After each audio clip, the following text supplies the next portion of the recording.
สบายดีทุกท่านมื้อนี้สิพามาเบิ่งการแต่งอาหารเช้าเด้อมื้อนี้เด้ออาหารเช้ามื้อนี้เป็นเมนูปิ้งสำลาเครื่องในข้วยเนาะพี่น้องเนาะนี่เป็นเพิ่นเอิ้นว่าคะน้าเนาะคะน้าหนาๆเด้อคะน้าข้วยเด้อพี่น้องเด้อนี่ปิ้งสำลากับแจ่วเพียขมๆเด้อพี่น้องเด้อนี่ปิ้งสำลาเนาะนี่ เป็นว่าเป็นอาหารบ้านหน้าเนาะว่าอาหารโปรดเนาะอาหารหมักแท้ๆเด้อพี่น้องเด้อนี่แซ่บน้ำกันเด้อปิ่งสำลาสุกลายบ่แซ่บเด้อพี่น้องสุกมันๆเพิ่นเอิ้นว่าปิ่งสำลาเด้อปิ่งซีนน้ำตกเห็นบ่ซีนน้ำตกเด้อพี่น้องเด้อนี่ตัวนี้เป็นผ้าขี้ริ้วหรือว่าอ่า3,000หรือว่ายอเนาะพี่น้องเนาะตัวนี้ก็สิเป็นซีนติดติดเอ็นแซ่บๆนี่ปิ่งซีดซุ่มให้เบิ่งอ่า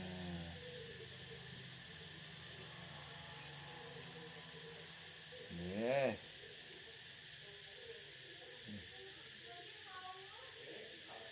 ปิ่งสำลาเป็นปิ่งสำลาปิ่งซีดน้ำตกเด้อพี่น้องเด้อน้ำตกในระยะเวลารอถาปิ่งซีนสุกเฮาก็สิมาปรุงแจ่วเนาะพี่น้องเนาะนี่ปรุงแจ่วเพียเด้อพี่น้องเด้อแจ่วเพียขมๆเนี่ยตัวผักหอม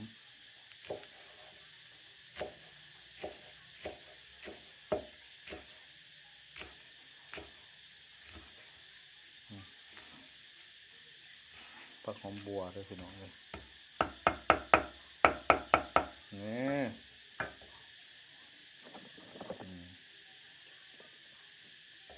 นี่จังได๋กัน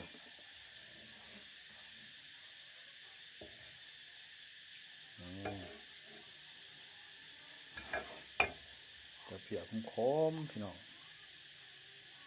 นี่แซ่บๆขุ่นๆเลย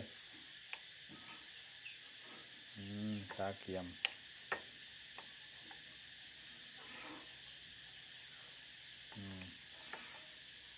นี่พี่น้องเด้อตัวนี้เป็นดีเนาะเป็นน้ำบีข้วยเด้อพี่น้องเด้อที่เฮาเฮ็ดสุกแล้วเฮาใส่บีสดๆพี่น้องใส่อันน่ะใส่ตู้แช่เมียนใส่พริกเสิร์ฟเมียน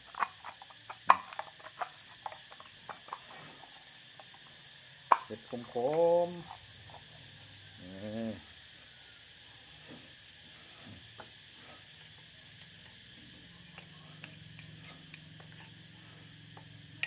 ขมๆแซ่บๆเลยมื้อนี้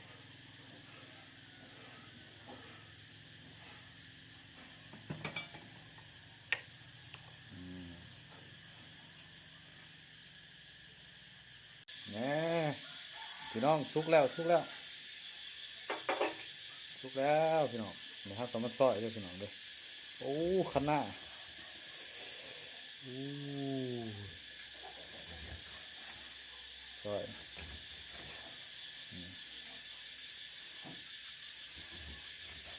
คะน้าหนาๆเด้อพี่น้องเด้อแซ่บๆน้ำกันเด้อมื้อนี้เด้อ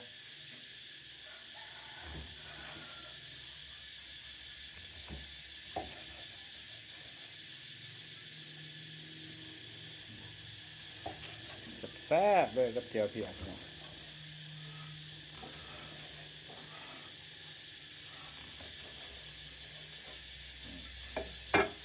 อู้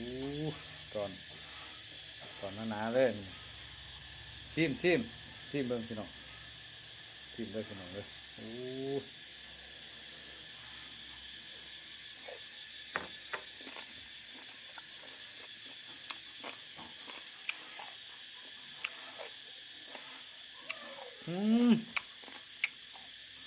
แซ่บพี่น้องขมอำลำเลย อืมอ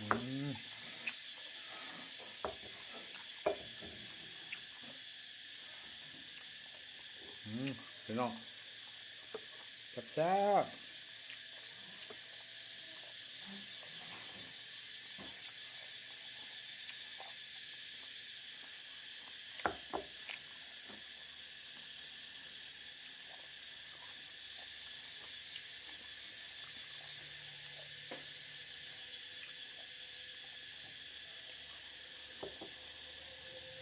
แซ่บพี่น้องแซ่บน้ำกันเด้อ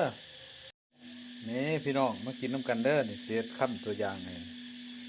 นี่มากินนี่จะมีผักหอมผักนี่เม่นผักแพ้วเออผักกระแยงเด้อพี่น้องผักกระแยงนำโอ้แซ่บน้ำกันเด้อพี่น้องนี่นี่ใส่อ่า3,000ดืบเนาะหรือว่ายอน้ำนี่นี่คู่ขนาโอ้ยคักฮอเนาะพี่น้องเนาะฮอนี่นี่ใส่กับแจวแบบนี้แจวเพียแซ่บๆเนาะนี่นี่มาแซ่บๆน้ำกันเด้อพี่น้องเด้อเสาร์นี้อาหารบ้านหน้า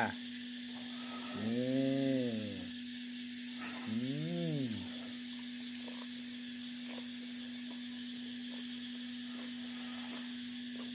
อืม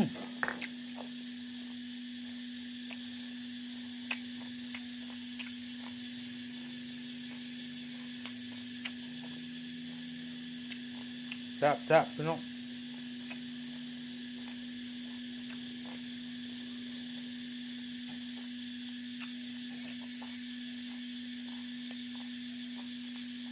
อยู่บ้านนอกบ้านหน้ามีเสียงจักจันกินข้าว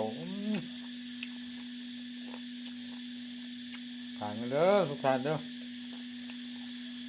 ฝากกดไลค์กดติดตามให้แน่เด้อเจอกันคลิปหน้าเด้อทุกท่านบ๊ายบาย